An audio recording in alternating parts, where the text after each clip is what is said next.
Hi, welcome back to the Jimmy Dore Show. I'm joined from Mystery Science Theater 3000 and Cinematic Titanic, now on Hulu. It's Frank Conniff. Hi, Frank. Hey, Jimmy. Thanks for sitting in. Let's get right to it.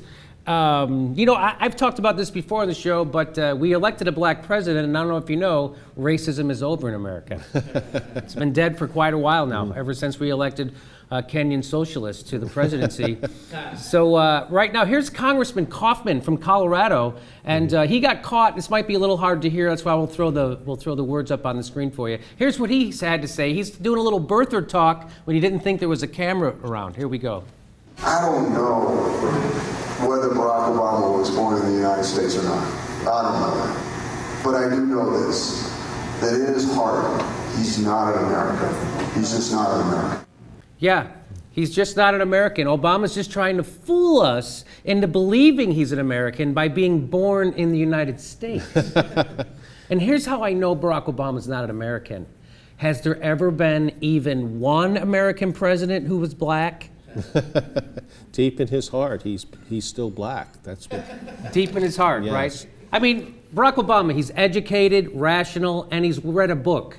Doesn't sound like any Americans I've ever heard of. Okay, so they confronted him then. So then a local television station actually confronted this congressman, and here's how he handled it. Buckle up. After your comments about the president, do you feel that voters are owed a better explanation than just, I misspoke? I think that, as I stand by my statement, that I misspoke and I apologize. Okay, and who are you apologizing to? You know, I stand by my statement that I misspoke and I apologize.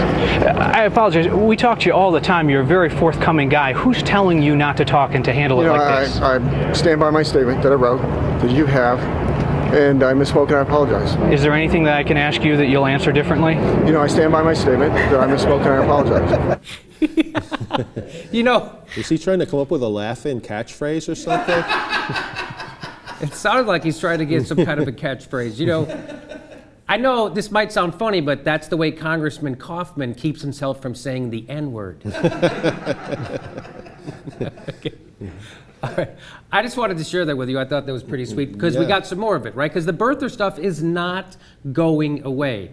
Who should I show? How about Donald Trump? Donald Trump went on Squawk Box, which is on CNBC, and he had to say this on CNBC. A publisher came out last week and had a statement about Obama given to them by Obama when he was doing a book as a young man a number of years ago in the 90s, born in Kenya and raised in Indonesia. I mean, this was a statement. This was from Obama. Now, amazingly, the publishers, we made a mistake. I don't think life works that way. Folks, no.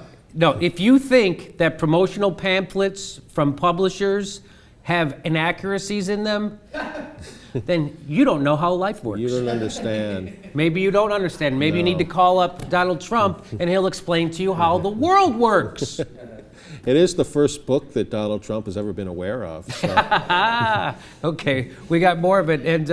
And how can I trust that Donald Trump is telling me the truth? Well, how do I know he knows what he's talking about? I've been known as being a very smart guy for a long time.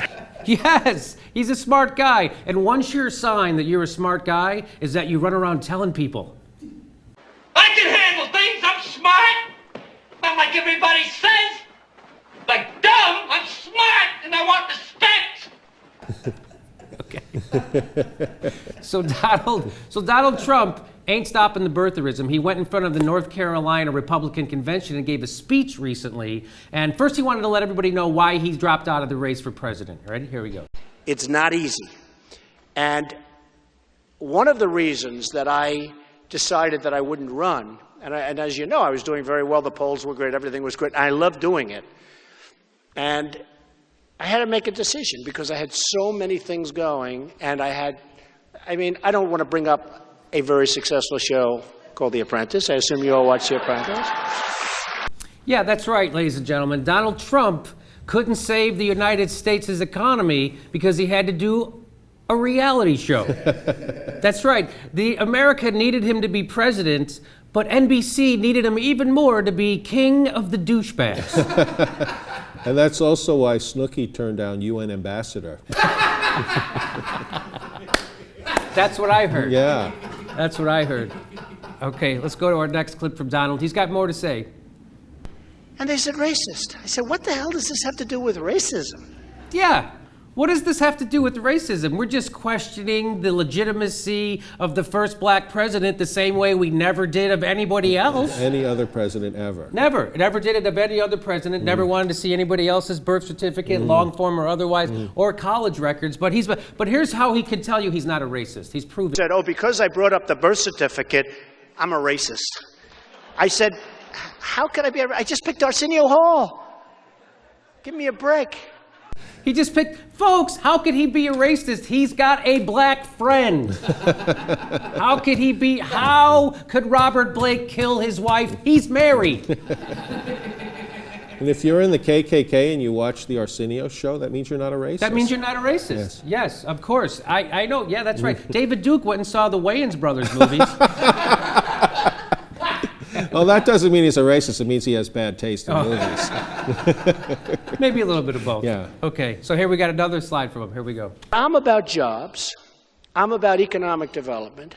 I don't really like talking about the place of birth because even knuckle-dragging mouth breathers like you North Carolinians are starting to see through me. That's why.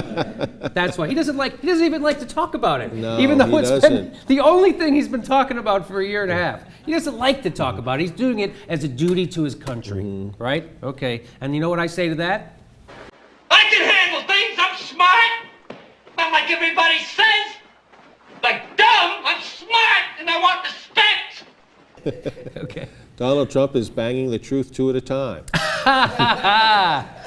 But at least, let me just say this, but at least Donald Trump, remember when he used to, he was saying this kind of stuff last year? This kind of stuff, he's not saying it anymore. But here's what, remember, he had dispatched some detectives to Hawaii. Right. Remember that? To investigate it? Best Remember? Hawaii I have people 5-0 that actually episode have been ever. studying it, and they cannot believe what they're finding. You have people now down there Absolutely. searching, in Hawaii? Absolutely, and they cannot believe what they're finding. They cannot believe what they're finding. You know who else can't believe what they're finding? Everybody. Nobody believes they're finding anything. Okay. And what he means is they couldn't believe how inexpensive the pina coladas were at the hotel bar.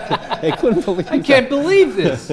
This happy hour is amazing. That's what they were talking Because these about. two guys, if he ever sent them, which he probably didn't, No. what they got was an awesome paid vacation. Yes, to Hawaii. Yeah. Okay, but he doesn't. So somebody finally asked him about that. He ran into that buzzsaw journalist, Wolf Blitzer. Tell us what your people who were investigating in Hawaii, what they found.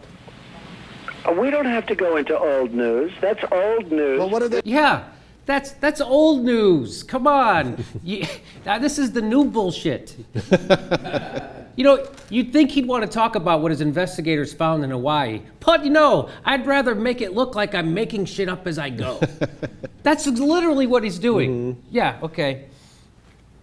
Wolf Blitzer. Yeah, Wolf Blitzer took I just him. want to say one more time, Wolf Blitzer.